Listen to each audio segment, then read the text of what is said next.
everyone, thanks for bumping into my channel. I'm sure the reason why you are here today is simply because you're looking for information when it comes to insurance, more specifically medical aid.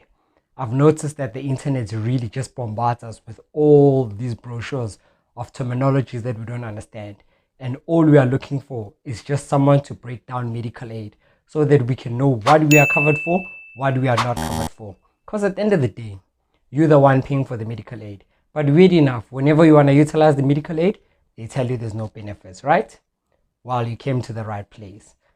My name is Linda, and I am a financial advisor, accredited with the Financial Service Conduct Authority, as well as the Council of Medical Aid Schemes. I've got close to 10 years experience just doing medical aid. But till this day, I myself am still learning so much when it comes to medical aid. Medical aid is so complex, I tell you. I mean, in terms of even I, after 10 years, don't fully understand medical aid and still get new things that I'm also trying to learn. The purpose of this channel is just basically not only to focus on medical aid, but insurance as a whole. Well, do I know everything? Absolutely not. But trust me, here is where we speak truth and where we break down medical aid. The purpose of this is just to make sure that we assist you as the consumer to get the best value out of the medical health insurance that you are paying for. Get benefits that are good for you. Most people make a mistake thinking that medical aid is all about just getting the highest option so that it will cover everything. Well, that's not entirely true. What medical aid is about is just basically doing a financial needs analysis, trying to see what your needs are for yourself as well as your dependence on your medical aid. What do you want to utilize the medical aid for, as well as do those benefits available on the specific option. It's not about buying the price, sorry. You can purchase something, but it doesn't necessarily mean that just because you are paying 8,000 Rand alone on medical aid, it covers you comprehensively. There are so many shortfalls that come with medical aid, but it's all about understanding what you are actually covered for. So this series, in short, we're going to keep our videos as short as possible so that we can actually break down everything piece by piece for you. I'm looking forward to traveling this journey when it comes to insurance with you all the way. Let's start off with medical aid. What is medical aid? Medical aid is actually insurance. Just like any other insurance policy, it's a month-to-month policy. You have to pay your premiums every single month to ensure that you get cover. You miss a month or you don't pay for a specific month, they suspend your benefits, meaning that should a time arise, no matter how long you've been with a medical aid scheme where you need assistance, if your premiums are not paid, you will not enjoy any benefits of your medical aid cover. So first things first, we need to understand that it's a month-to-month thing. Medical aid is very expensive. Even I myself know that it is super expensive. What exactly are we paying for? Medical aid is divided into sectors that you need to understand. So comprehensive, hospital, then there's a chronic department that comes with it. There's something called prescribed minimum benefits, which I will refer to as PMP. We'll get to a series on that as well. But in short, a comprehensive medical aid means you are covered for day-to-day. You are covered for hospitalization, and it covers you 26 chronic conditions. There are specific chronic conditions that have to be covered by every medical aid. We are referring to things like hypertension, diabetes, hyperlipidemia, also known as cholesterol, epilepsy, things like that. Even though your medical aid covers you 26 chronic conditions, those are called the CDL, which is the chronic disease list. There is medication. Every medical aid as well has set out that members will get medication based on the formulary. What is formulary? Formulary is the type of medicine that you get. Let's use hypertension, for example. Hypertension is simply a PMP covered with every medical aid. But sometimes you find that the medication that you utilize is not on the chronic disease list or on the formulary. Meaning that, for example, the medication that you specifically need is not, you don't react very well, and there's a specific medication that you utilize. So what medical aids do is that they look at the formulary and the option that you're on. So in short, the more you pay, the more it opens up the type of medicine that they cover for you. Medical aids at times will say, yes, we do cover you for hypertension, but then the medication that you utilize is not on the formulary. But then it doesn't mean that they are going to decline you getting medication. But they might say to you that, for example, your medication is 400 Rand. The formulary says we are willing to pay the highest medication on your formulary, which is 300 Rand, and you will have a co-payment of 100 Rand. What is a co-payment? That's the additional amount that you would have to pay in order for you to access your medication. You pay that 100 Rand, that means the scheme will pay the 300 and you get your medication from the chronic benefit. Then we have what we call day-to-day. Day-to-day is your everyday things that you utilize for medical aid. I always explain day-to-day to members in simple English. Whenever you take out your medical aid card to purchase something related to medical or your health, but you are not admitted in hospital, that will always fall under day-to-day. Some schemes offer savings, some schemes offer traditional options. So there's the savings options, there are traditional options. Savings options is where they give you one pool of money. Traditional options has standalone benefits. We'll get to a series explaining those as well. Then there's hospitalization. Hospitalization is the risk side of the medical aid.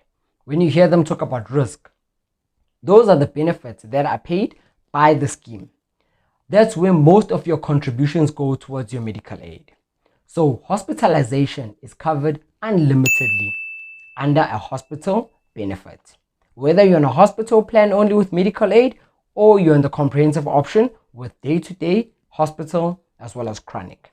Even though you're on a hospital option, the chronic benefit does come standard.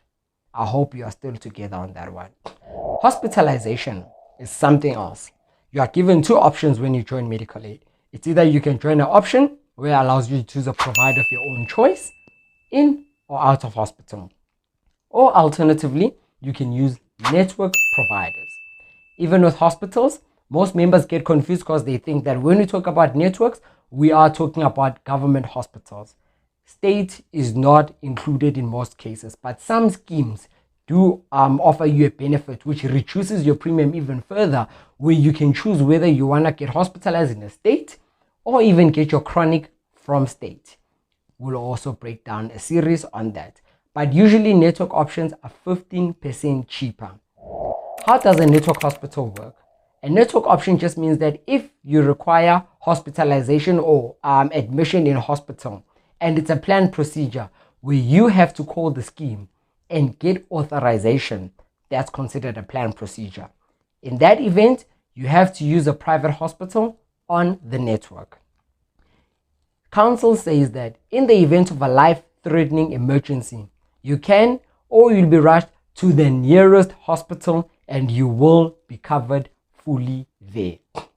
Ladies and gentlemen, when I say to you nearest hospital, keyword nearest hospital. I didn't say nearest private hospital. Remember, the goal is to keep you alive. It's not to take you to the nearest fancy hospital. Sometimes you will die still trying to fight for your hospital. While you're still on that note, how do we define a life-threatening emergency? The way I always explain it to members, if you can walk yourself into a hospital, it's not a life-threatening emergency. Then you'd have to use a private hospital on the network. In the event of a motor vehicle accident, or a member falls on the stairs, for example, or slips, breaks their arm, and they need hospitalization, then in that case, you will be taken to hospital. That's considered a life-threatening emergency. Don't forget that we are going to break down everything section by section so that you don't get lost. My plan is to keep this series as short as possible. All I want to do right now was just an introduction on who we are and what medical aid is and insurance as a whole. There is a comment section. Should you have any comments, feel free to leave a comment below, and then what I'll do is I'll try to answer them to the best of my ability. What I don't know, I'll be sure to research and get back to you. I have an amazing team that I work with. We are ready to assist you in any way. Our details are going to be at the end of this video. If you're interested in us being your intermediary and assisting you regarding your medical aid needs, we are more than happy to do that. Whether you have medical aid issues, you need assistance with your chronic, changing of options, understanding your benefits, we could be the intermediary to assist you with that. Of course, our services come at a charge. If you are an independent, if you're an independent medical aid and not through employment, then you can always just contact us, and then we'll give you a broker note, and then we'll be able to assist you. All details are available. If you can just drop us an email, our information is at the link below or at the end of this episode, and then you can contact us even via email. One of our reps will definitely respond and will be in touch. Remember that medical aid is a journey. I won't be able to explain everything to you in a go. Our needs are different, our family sizes are different, our health also is different, which means that there are certain things that you might need guidance on your journey with medical aid, understanding on a day-to-day basis. And that's where we come in as an intermediary to explain those things for you and hold your hand as the day goes by. So contact us, let us be in touch. Let's continue with this series together. Let's walk this insurance journey together and break down insurance so we totally understand what we are covered for, what we are paid for, what we are paying for, and where do we get those benefits. I'm looking forward to reading your comments. Don't forget, you know the drill on YouTube, right? Like, subscribe, press that notification bell so that we also be able to get notifications every time we upload a new video, so that you have knowledge on what's happening in the industry.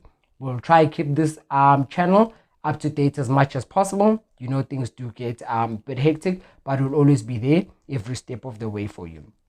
In conclusion, remember that faith is doing what others won't do, believing in the impossible, and seeing what others don't see. Ladies and gentlemen, my name is Dozo Linda.